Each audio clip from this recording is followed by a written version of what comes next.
మహారాష్ట్రలో దొంగ ఓట్లపై రాహుల్ గాంధీ ने अपने भाषण में कहा कि महाराष्ट्र के चुनाव में हमारी एनालिसिस के बाद वोटर लिस्ट पे कोई सवाल उठे हैं। मैं आज हिंदुस्तान के युवाओं को यह डेटा दिखाना चाहता हूं। सबसे पहला सवाल,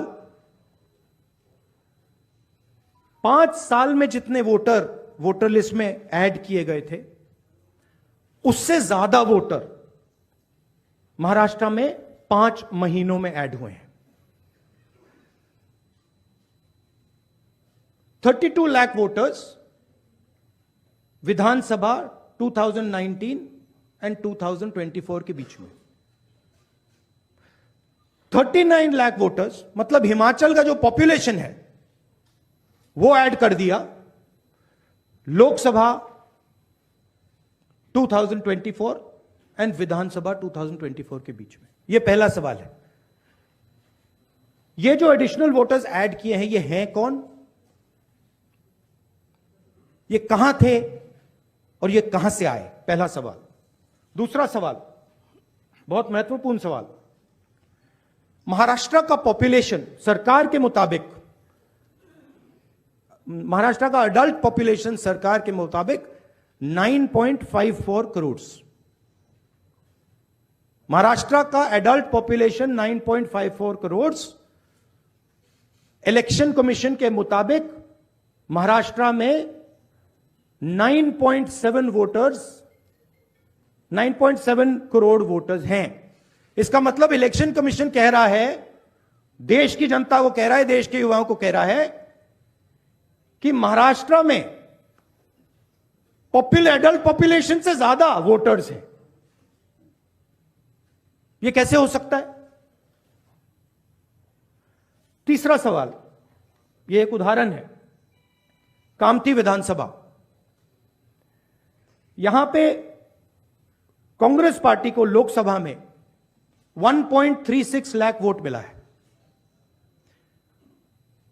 विधानसभा में तकरीबन उतना ही वोट हमें मिला, 1.34 लाख।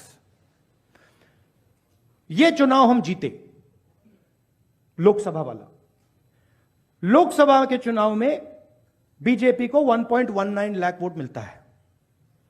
इस कंस्टिट्यूएंसी में 35,000 नए वोटर्स ऐड होते हैं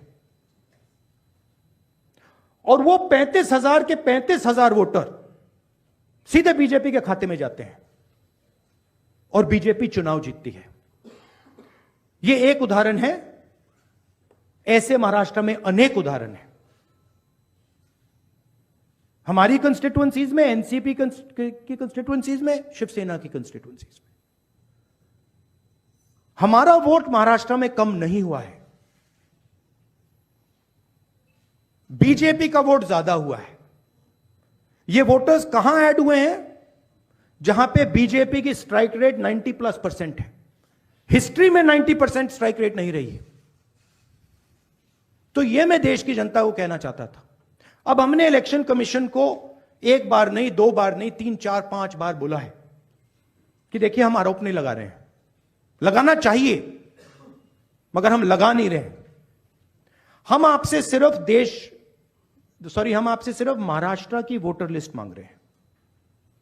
लोकसभा की final voter list, name, address, photograph.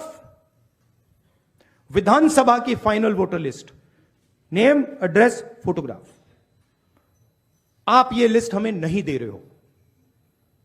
Transparency लाना आपका काम है। तीनों राजनीतिक पार्टियां, विपक्ष की पार्टियां महाराष्ट्र की, पब्लिकली आपसे सवाल पूछ रही हैं। मैंने पार्लियामेंट में बोला, हमारे सब नेताओं ने बोला है, इलेक्शन कमीशन हमें लिस्ट नहीं दे रही है। उनकी जिम्मेदारी बनती है कि जल्दी से जल्दी लोकसभा, विधानसभा महाराष्ट्र की लिस्ट वो NCP, Shiv Sena and Congress party को पकड़ा दें, क्योंकि हम इस मामले को आगे ले जाना चाहते हैं।